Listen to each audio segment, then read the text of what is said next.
Okay, welcome to the Conversation Arena. Well, we're lucky enough today to have a great interview with three young men who are hot off the press when it comes to television and reality shows. The great Tazen, we taught at TAFE. How are you, Tazen? I'm good. Tell us, these are your brothers. You form Brothers 3. Yes. Danny Minogue's a great mentor for you. Danny is. Introduce your brothers for us. Oh. Well, let them introduce you. Yeah. Okay. Alright, so... How would you describe Tazen? I think some things are best left unsaid. Yeah, I think so. So yeah, we're Brothers 3. I'm Mac. I'm Sharden. I'm Tazen. He's not a twat. Oh. And how long have you guys been performing for? Because Tazen, when we taught you at TAFE, I mean, I knew you were into the arts and the dancing and stuff like that, but I didn't realise you were big into the instruments and playing and singing. Yeah, we've been a band for 6 years. This is our 6th year as a band, so we've been kind of playing instruments all our life. Yeah. Guitar, banjo, bass. He plays bass, kind of predominantly the bass player. He's like, really? We kind of started out as he was like a bass player. I was like the lead guitarist, and he's lead singer. As we kind of started, and kind of mix it around now, and we just try and experiment with new stuff. So experiment with new stuff. What did I say? Asparagus or something. Asparagus with new stuff. We like to play music. It's what we do.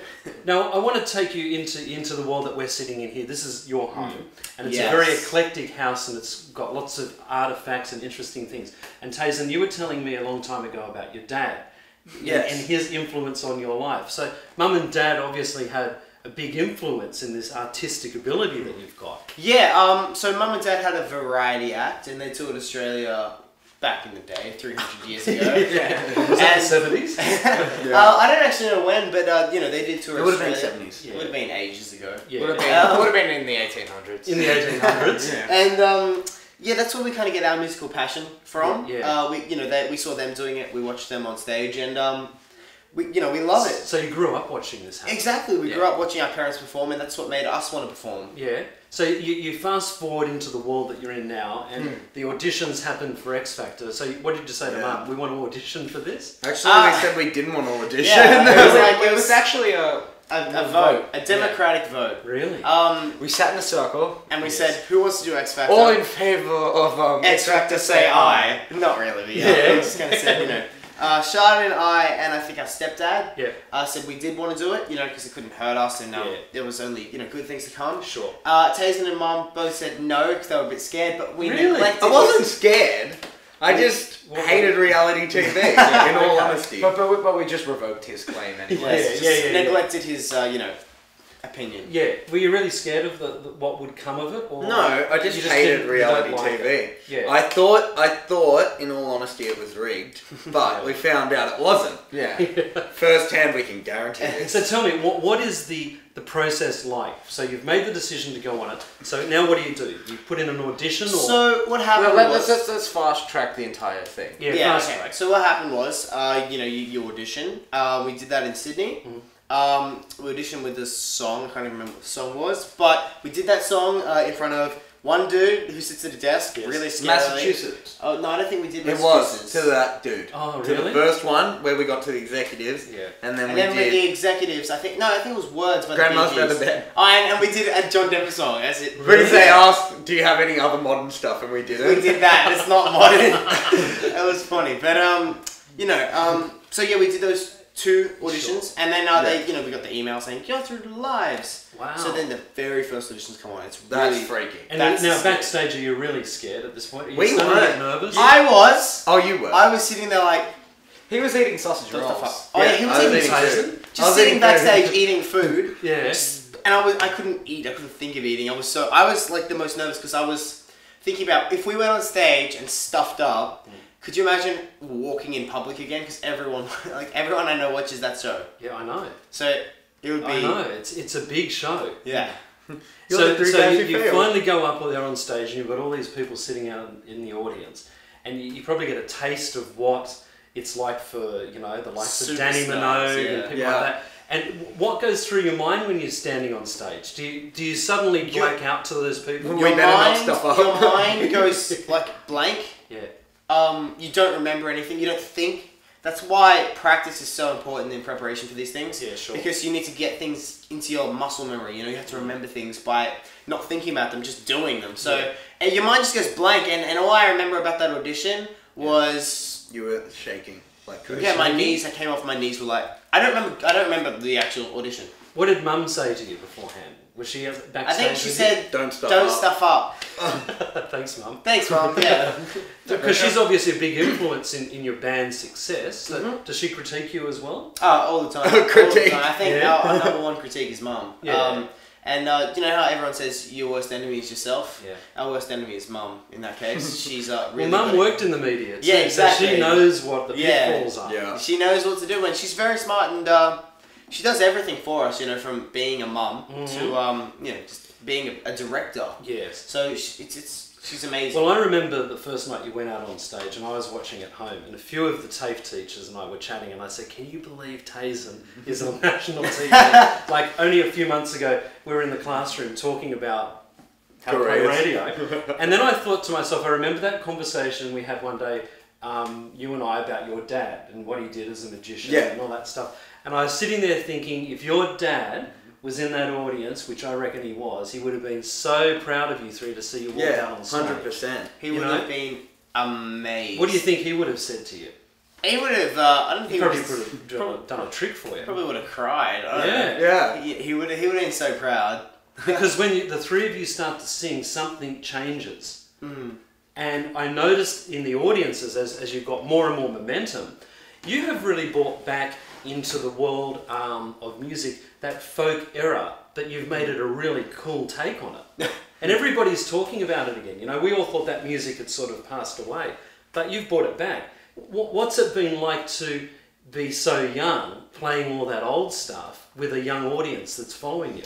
It's really confusing because you know, we were brought up on these older songs, and a lot of people who have seen our shows in the past have said, you know, it's amazing to see three young guys who do old songs and, you know, an old genre. Sure. So I think it's good to get the younger crowds into it, because so it won't die out. Yeah. It's because it's, you know, it's good music. It's we enjoy playing it. So you know, hopefully our fans and supporters get behind that and really push it. Oh, I'm sure they do. What did Danny say when she's teaching you? Like, Danny was. did she try and push you into? Yeah, at first she was confused. She was like, oh, boy band, and then no. Yeah, pretty much what happened was she, I think, you know, she does still, we do, because in the live shows, The first week. you know, actually our first experience with Danny was in boot camp when she gave us Story of My Life by One Direction. That was one of the most confusing choices, but then we made it our own again. So in the live shows, then she gave us, you know, our first few weeks was just normal, you know, just kind of like Brothers 3 Harmonies. Week 3 was, what was it? Happy Birthday Helen. Yeah. Yes. That was kind of our style, kind of pub, kind of folk rock, kind of that kind of country element in it. Yeah, sure. Brother was completely different. That was Swedish dance music. That was different. And then week 5, you saw Pompeii. Yeah. That's when she tried to chic us up and just show that side of us. Didn't work that well, but then we got number 1 the next week, which was really confusing. Actually, the next day. The next day, sorry. So how do you cope with the social media side of it? Because there's so much attached to it, and you guys really aren't into that. But do you have people managing all that on the sideline for you, going, you've got 14,000 followers now, and blah, blah, blah, blah? No, we try and keep in contact with our fans. So we answer, you know, fan mails and questions as much as we can, because it's a full-time job. Yeah, for sure. We you know, you believe it or not, we get so many messages that we are like confused that so many people want to talk to us at one time. So we're even getting presents. Yeah, we're getting presents sent. Yeah, we got a little guitars. Someone sent me Ed Sheeran pics, because I love Ed Sheeran. Someone gave me a sloth. Could you really get Ed Sheeran? I got Ed Sheeran plectrums, just like you got the Taylor Swift one. So now I want to ask you about her in a minute. Can I ask you, now that you've been on the TV show, what does it mean to you to be a teen idol? Everyone asks that question. It's so hard to answer. I wouldn't call us teen idols. I'd just say that we're 3 guys who love playing music.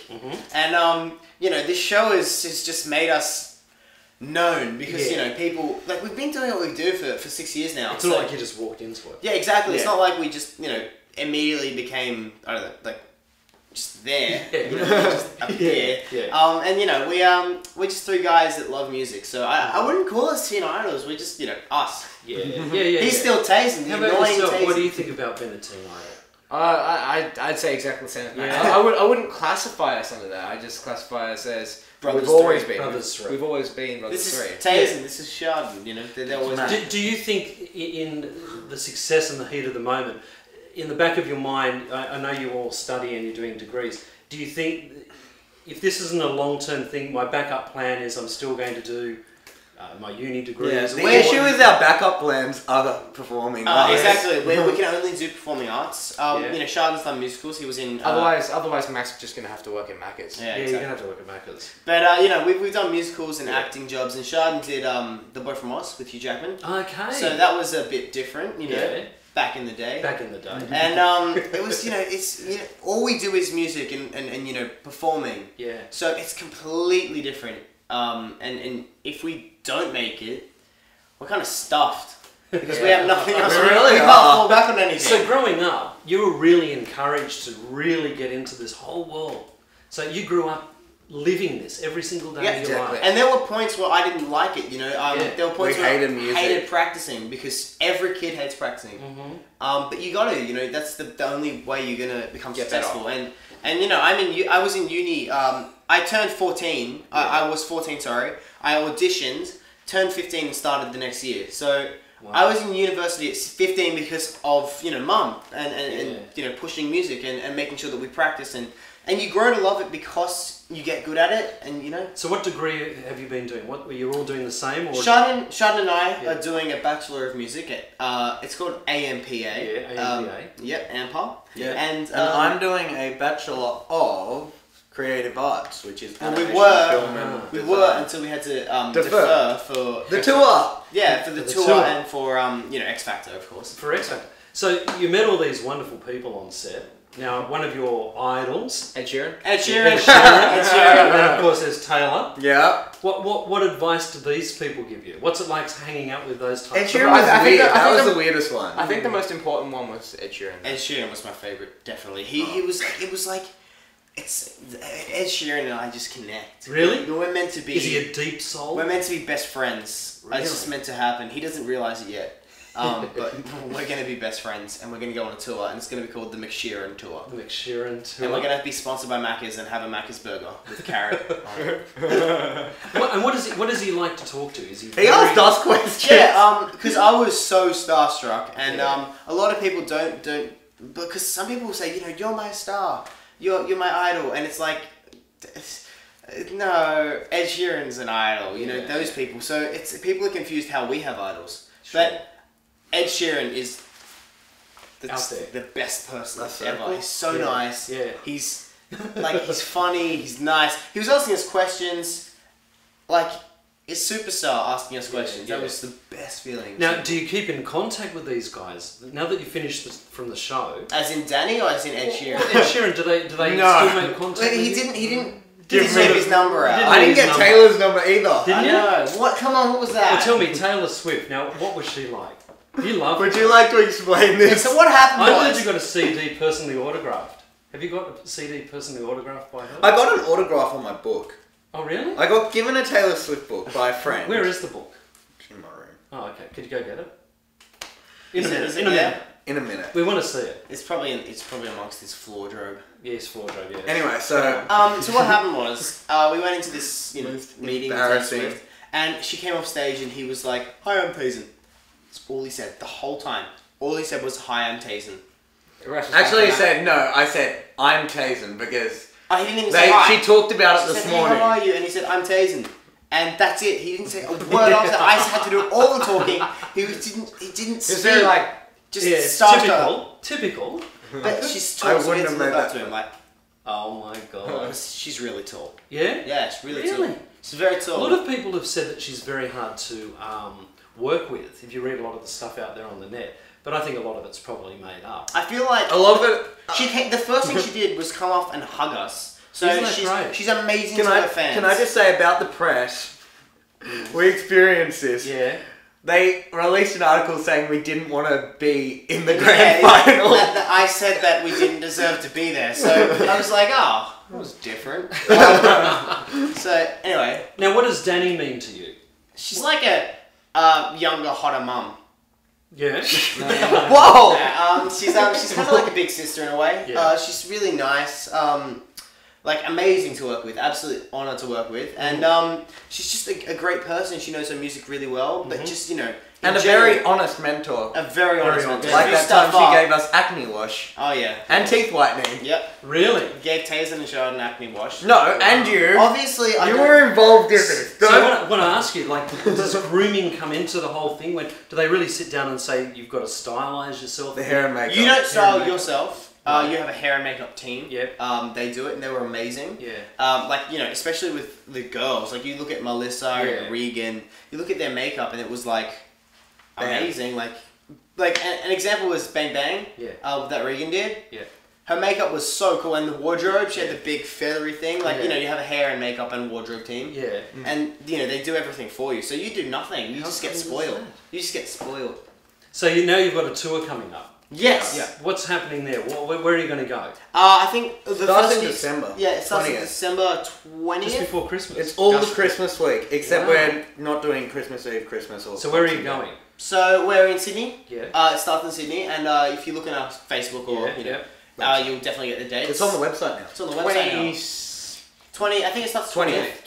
21st, then 22nd. 20th is the big one. Yeah. Where's that? That's at Penrith Panthers. Penrith Panthers. That's 1,500 seats. No, I think it's 800-900. No, it's 1,500. We had. I might try and get your old radio cast to go. That'd be lovely. Just get everyone you We go. need a lot of people there. Yeah, I don't know if we'll. So then you're off to Melbourne. You're going to Melbourne as well. Yeah, well, we're going to go to Tamworth in January. Yeah. The festival up there, and then from there, I think we'll probably go to Melbourne, somewhere, Queensland. We'd like to go national. It just depends. National. Yeah, it just depends. What happens. And tell me, recording today is a very different world to what it used to be, say when Mum and Dad were around. Yep. What are you doing with an album in terms of, to go into a studio now, it's very computerized, a bit cold, isn't it? What happened is, we recorded in Sony, and that was amazing. Like, they're amazing, multi-million-dollar studios that we can't compare to. No. So we actually record at home now. We've just started. We've actually literally just started. Good on you. And it's really hard but it's so much fun. We've got a track in the other room. So the multi-million-dollar studio, they've got people doing everything. Yep. Now you're doing it from home, and you use what, Apple to do that? No, just Cubase. Fantastic. It's in the other room. And then you can put out a song straight out up onto iTunes and. Well, we haven't actually we're still recording and stuff. We don't know what we're gonna do with it. Yeah. We're just recording.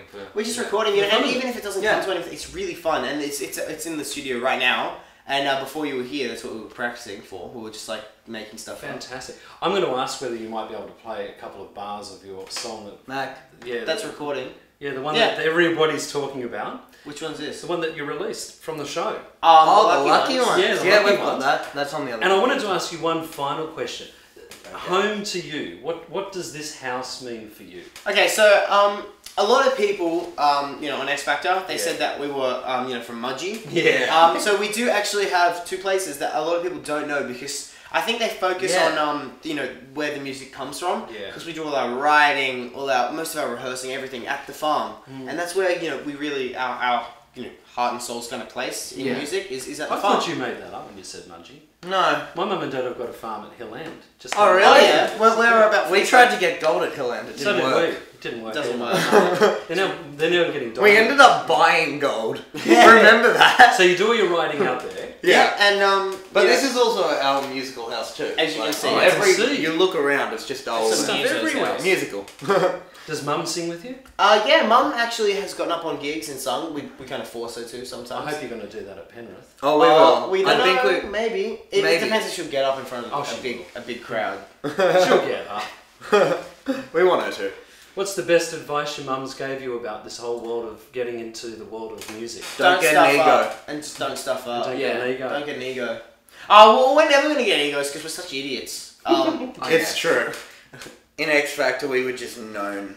We were known by the first day by the whole crew. Yeah, because we were idiots. Like, even the spotlight guys who stay on the roof the whole day. And they just point spotlights at us. They knew who we were. Yeah. Because we were the ones dancing around, turning around. You know, in one day you're going to look back at all this and think, why did I do that? And you're gonna we did that afterwards. Like, that's why we didn't win. This. You know, you're going to sit there and go, wow, in that little room in Des Moines, we did this interview, and now you're big international stars, and Brian and I will never be able to get access to you again. But you know, I think for me, coming today has been a great thing, and it's so good to see someone that came through the doors at TAFE and followed in a little passion that I love, which is broadcasting. But you know, I think you've done yourself proud, Tazen, and I think what's really interesting is you guys are showcasing to your generation that if you have a passion and a dream, you can create anything as long as you've got the right support, huh? Yeah, of course. Right, go for it. That's the exact message that we wanted to get across. Yeah.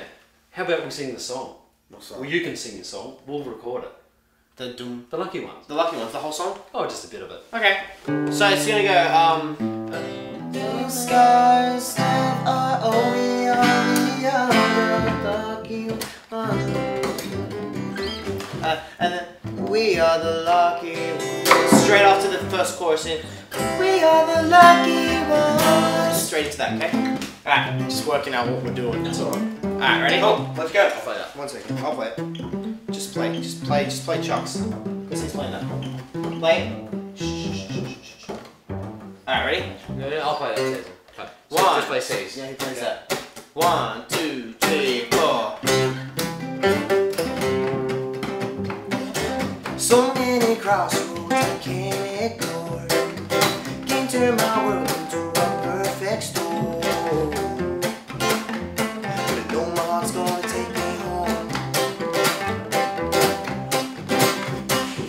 We live in dreams waiting for the stars. 240 lines so we can make our mark.